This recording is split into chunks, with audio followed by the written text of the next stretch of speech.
your life, or occasionally it's happened where you've gone through a little bit of stress. You don't have to raise your hand.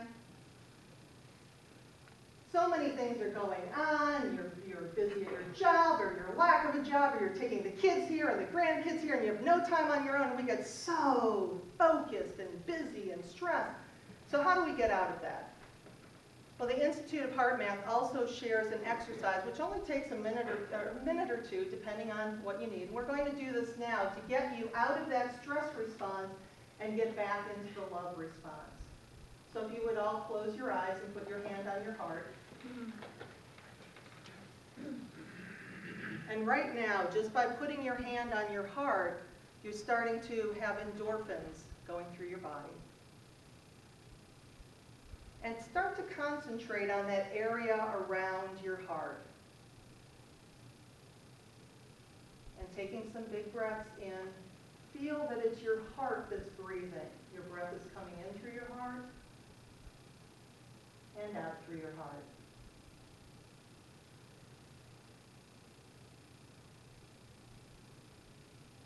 And as you're there in that heart breath, imagine a time that you were extremely happy or extraordinarily grateful. And really feel that emotion. Feel the joy radiating through your body. See the smiling faces of the people or the person that was creating that experience with you.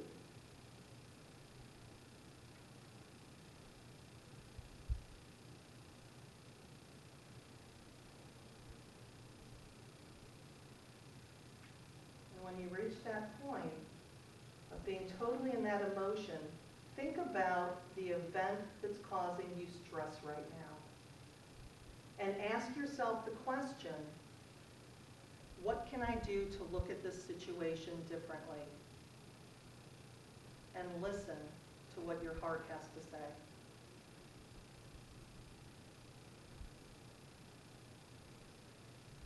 Take a couple more deep breaths in.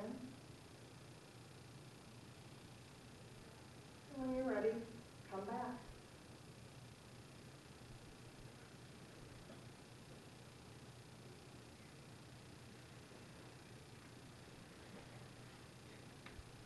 This is an exercise that you can use numerous times during the day. Maybe if you're stuck in traffic and driving, closing your eyes and putting your hands on your heart, not such a great idea. But you can still go to your heart and go through that same process.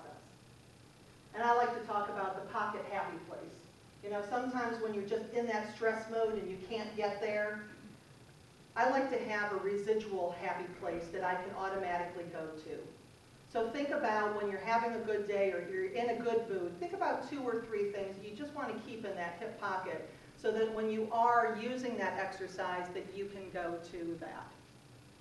Share with you one of my happy places that I go to is on the day that Scott and I got married, and I was walking up the aisle to meet him, and he put his hand out to greet me, and he had this little tear. It was so cute.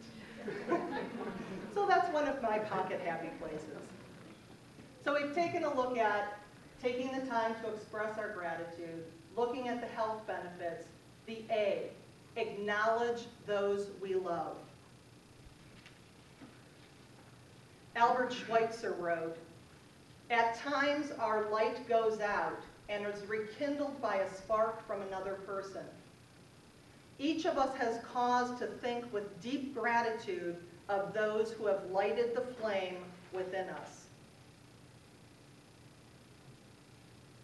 There are so many times that we don't take the time to acknowledge those that we love. We assume that they know exactly our feelings about them. Kind of like that one joke about the woman that wanted to break up with her husband on their 25-year wedding anniversary, and she was just upset and sobbing, or she told her husband, and he says, "Well, what's wrong? What's wrong? You never tell me you love me." And he said, "Well, I told you 25 years ago on our wedding anniversary, on our wedding day, if anything changes, I'll let you know." Don't do that. Our loved ones need to know how we feel, verbally and in the written word. Because isn't it true that so many times when we when we are saying the nicest things about the people we love, it's their eulogy. Are they hearing it?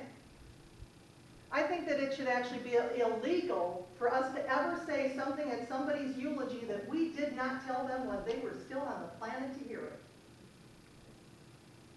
In 1987, I met Craig at the gym. And Craig and I became best friends. We were immediately inseparable. And over the course of time in our friendship, you know, life kind of got in the way and we didn't see each other as often as that we would have liked to see each other. But several years ago, Craig came to my 40th birthday party, and him and I said, you know, we really need to get together. We really need to have lunch. So we set a date. And that date came and life got in the way again. So we rescheduled, because there's always time to reschedule.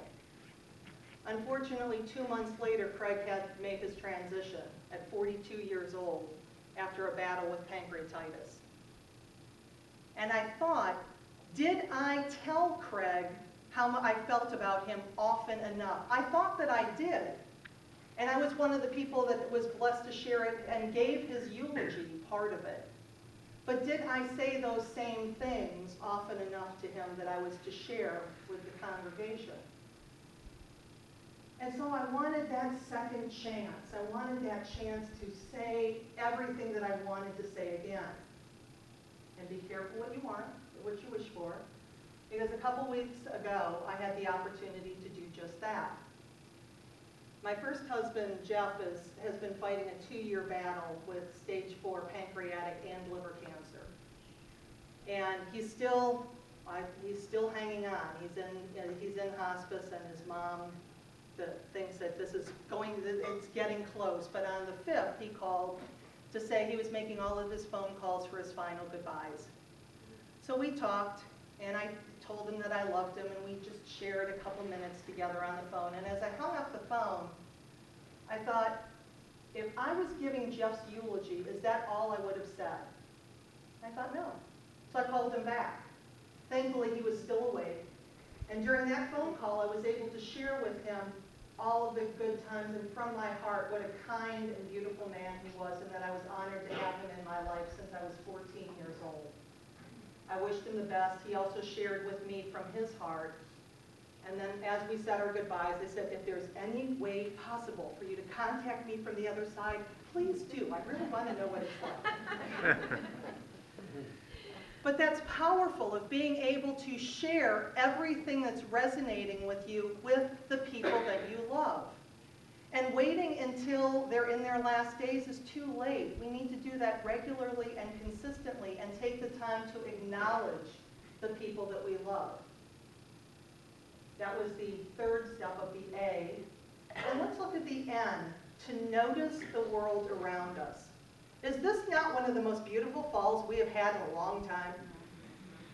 I mean, if you haven't taken the time to go out and just enjoy the trees, I think this is the weekend. If not, it's got to be really close. It's usually Sweetest Day weekend that's the one that rocks. But when it looks as noticing, and I found this beautiful quote by Marilisa Fabriga. And she said, gratitude should not just be a reaction to getting what you want, but an all-the-time gratitude. The kind where you notice the little things and where you constantly look for the good, even in unpleasant situations. Start by bringing gratitude to your experiences instead of waiting for positive experiences in order to feel grateful. How often do we do that? We tell the fireplace to give me some heat and then I'll give you some wood. We get so focused in what we want, we have our blinders on and that's all we see because we have work to do and family to take care of and trips to do and all of this kind of stuff, instead of just taking the time to notice the world around us. When I was putting together this talk, I have to say, I've known about this for months, and I was just blocked. I was absolutely blocked. Nothing was coming. So I called one of my friends, and I said, what do you do when you're blocked? And he said, well, I go for a run in nature. I said, that ain't happening. I'm not a runner. So I said, well, maybe I could do the nature part. So I went to the Brecksville Reservation, as I was, wearing totally inappropriate shoes, and walked into the woods and found a log and sat down. And I listened to the creek, and I saw the colors that surrounded me.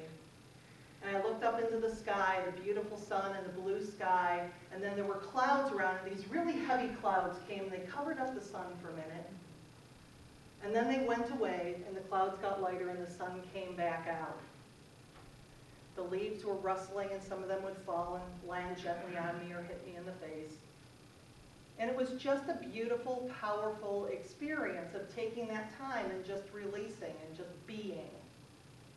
So then when I was done, and I was freezing, I went back to my car where I drove to another spot and sat in my car and did a little meditation again until I was done. And I have to say, I didn't feel really a lot different that day. Came home and I decided to just, you know what, I'm just going to chuck the rest of the night, the writing will come.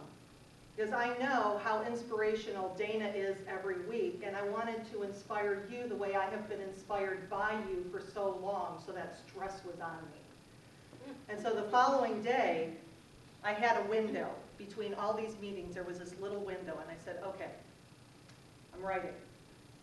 And that's when it came. So sometimes to get to where we're going, to move forward, we need to take the time to move backwards and look at what we have around us and the blessings that we do have in our life, and just trust that what we need will show up. And it's not only noticing the beauty of the people of the world around you, but it's noticing the people too, that maybe you don't know. You go to your favorite coffee shop in the morning and say, here, just give me my coffee, I can't even look at you without caffeine, and you just hand them the money, right? There's a whole line of other grouchy people doing the same thing. What happens if instead you made eye contact with that person and said, how can you be so chipper? Thank you for your smile, because I don't know how you do it with a line of caffeine-deprived grouchy people behind you. Starting to notice people. If you ever go to Shula's at Independence, make sure that you ask for Darren. Darren is a waiter that I've had at numerous networking events, and Darren is always smiling. He radiates when he's taking care of you and serving from his heart. And I have always enjoyed Darren. And Scott and I went there for dinner one time, it was last year sometime, and not only did we get Darren's spectacular service, but at the end, he actually packed us up some DoubleTree cookies, their chocolate chip cookies rock, in a bag and put them for us to take home because we didn't have room for dessert. So as I was walking out of the restaurant, I asked the maitre d' for the general manager's card. They kind of gave you that look, what do you want it for? I took the card and I wrote that general manager a card that said, you should be really honored to have somebody of Darren's caliber working for your restaurant, because he's always right on it. He takes care of the networking groups. He takes care of just when we go there, he's phenomenal.